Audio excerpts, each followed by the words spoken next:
They say love has an expiration date, but what if they're wrong? I'm 55 years old. I thought passion, desire, and being truly seen were behind me. I'd folded those dreams away like linen in a forgotten drawer. Until the boy next door, now a man, knocked on my door and changed everything. It started with a simple favor, a locked-out moment, an awkward smile, but something deeper was waiting. Something neither of us expected. He saw me not as a neighbor, not as a past, but as a woman, and I saw him too. His tenderness, his truth, his quiet hunger for something real. This isn't a fantasy. It's not a scandal. It's a story about rediscovery, about letting go of shame and embracing the unexpected. Because sometimes love doesn't whisper in your youth. Sometimes it finds you when the world thinks you're done. But you're just beginning. Welcome to my channel. I'm 55 years old. For most of my life, I kept things neat, polite, and quiet like Sunday linen. I was the kind of woman who made sure the curtains were pressed just right, who lined the silverware drawers, who made lemon tea at dusk. I made things easy to love by being easy to forget, softs, spoken, dependable, always kind, never loud, never reckless, never messy. My husband left years ago. He didn't even slam the door, just faded like wallpaper. One morning I found myself alone and stayed that way, not unhappy, not broken, just still. Like a closed room, I swept the porch, wrote lists, kept to the grocery aisles, and filled my hours with quiet love. I figured it had its season. Mine had come and gone. I folded it up like summer clothes, stored it high on the shelf, and went on keeping order. But then something happened, something strange and sudden, a shift so quiet.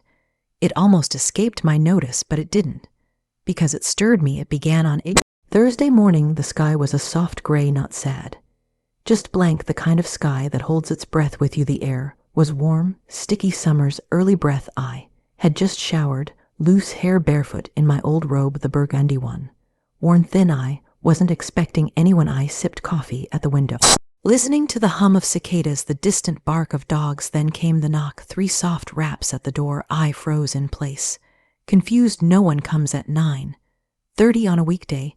Not here. I padded to the door, one hand holding my robe shut. I glanced through the window. It was Mason, Denise's son, tall, lean, late 20s, maybe home from college for summer.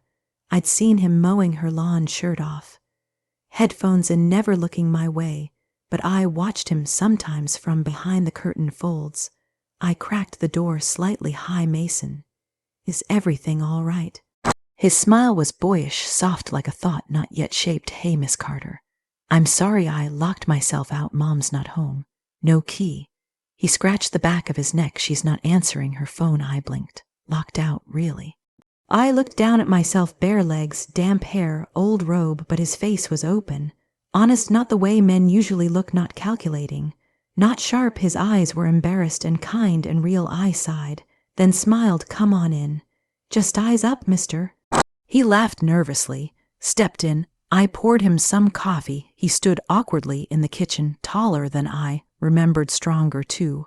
Like a man now. His shirt clung to him, his hair damp with sweat. He looked like summer. So I said lightly, teasing, you didn't inherit your mom's key.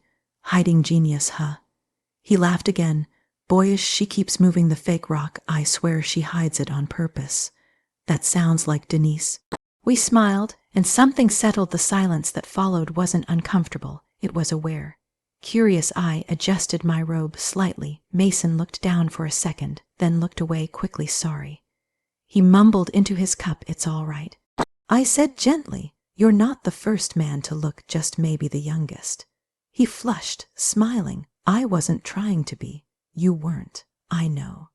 I said. He relaxed then, shoulders softening. We talked about his major, his plans after graduation. And then something shifted again. He stood to refill his mug, then paused, glanced at me. You look good, Miss Carter.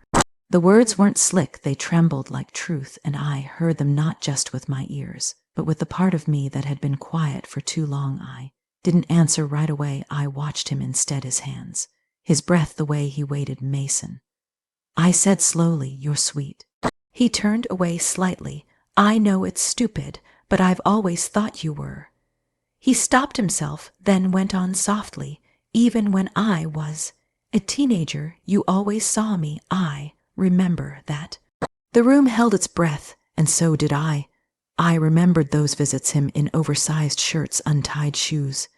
Polite smiles, he was quiet, thoughtful, a shadow beside his mother, and somehow, even then I noticed the ache in him, that silent reaching, "You're not a boy anymore." I said more to myself. He looked up at me, and there it was, something unspoken, deep, not lust, curiosity, a kind that feels like walking toward a flame, but not to burn, just to warm something inside.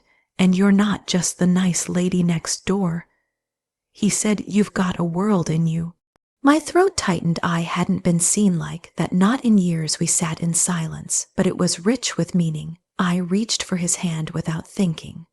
Just moved. His fingers were warm, shaking, but they curled around mine like they'd always meant to. "I don't know where this is going." "Me neither," he whispered, but I wasn't afraid for once. I wasn't bracing, I was opening, and that was everything. He brushed my knee lightly, not accident, not demand, just presence. "Can I ask you something?" "Yes," I said. "Why did you let me in?" His voice cracked. I smiled sadly, because I needed to remember how it feels to let something in. He kissed my hand, just a soft touch, no more than a moment, but everything changed without needing more. He stayed an hour longer. We talked about everything and nothing. Rituals, books, childhood stories, memory. I changed into jeans and a blouse, but the robe had done its part. It had been the opening, not the cause. When he left, he lingered at the door. "Thank you for letting me be here." I nodded. "Thank you for seeing me." After that, the house felt different, not empty.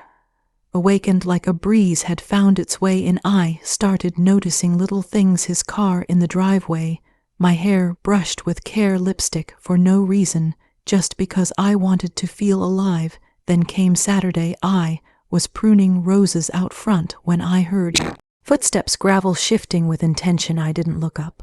I knew. "Hey," he said, his voice soft, steady. I turned. Green shirt, jeans, and something else in his eyes, something that didn't shake you lock yourself out again. I teased. He smiled, almost shy. "Not this time." I just couldn't stop thinking. "I know it sounds crazy. You have every reason to call it a phase, but I meant what I said." He wasn't rushing now. He stood still in it, and I let him speak. "People my age, they move fast, talk loud, chase everything you don't chase. You breathe, you make room, and I feel calm near you. I feel real." His voice had no tremor, just truth. "Mason," I said gently, "I don't want to hurt you or become something you'll walk away from later with regret. I'm not asking for anything." He said, "Just a moment, just to stand here and let you know that this, whatever this is, it matters to me." I stepped closer. I didn't plan to, but my body knew. "You're not a kid," I said. "I see that now, and yes, there's something here, but it's fragile, and I've built walls to protect what's left of me." He nodded slowly, eyes never leaving mine. "Would you want to go for a walk? Just talk. No pressure." I smiled. "I'd like that." He turned to go, then paused. "You smell like roses." I was wrestling with one. We laughed softly as he walked away.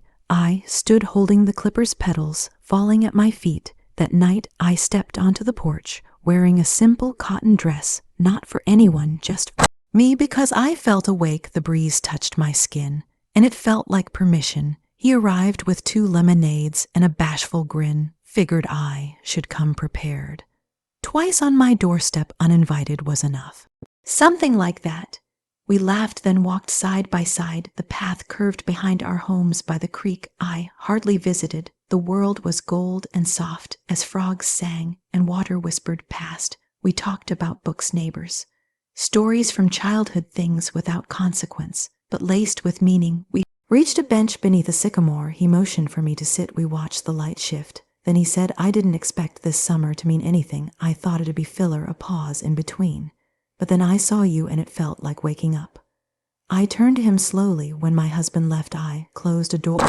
Inside, I decided it was safer that way. No mess, no pain, just routine. But then you came in, and I didn't feel old or forgotten. I felt brave.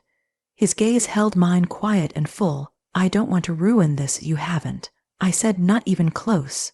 He reached for my hand, and this time I met him halfway. His thumb traced a line that reminded me I was still flesh, still here. I don't know where this goes. Me neither. He said, but we sat there in that sacred in-between, and it was enough. As dusk deepened we stood. Walked back slowly, his hand in mine, no labels. No promises, just presence, and maybe, just maybe, that's what love is. Not fairy tales, not lightning, just two souls who were still open despite it all, who saw each other and stayed. Thank you for listening. I don't know what you expected when you pressed play, but if you've made it here, maybe a part of you recognizes what I felt too. That longing, that quiet ache to be seen, to be touched not just by hands, but by presence, by intention, by the kind of connection that doesn't come with age or timing. It just arrives. I didn't plan for any of this. I didn't dress for it. I didn't pray for it. But somehow it found me anyway. And if it could find me, after everything, after silence, after years of folding myself into something smaller, then maybe, just maybe, it can find you too. So if your heart's been sleeping, wake it gently. If love knocks softly, answer. Not everything has to be perfect to be real. Sometimes all it takes is one moment and the courage to let it in. Until next time, be open.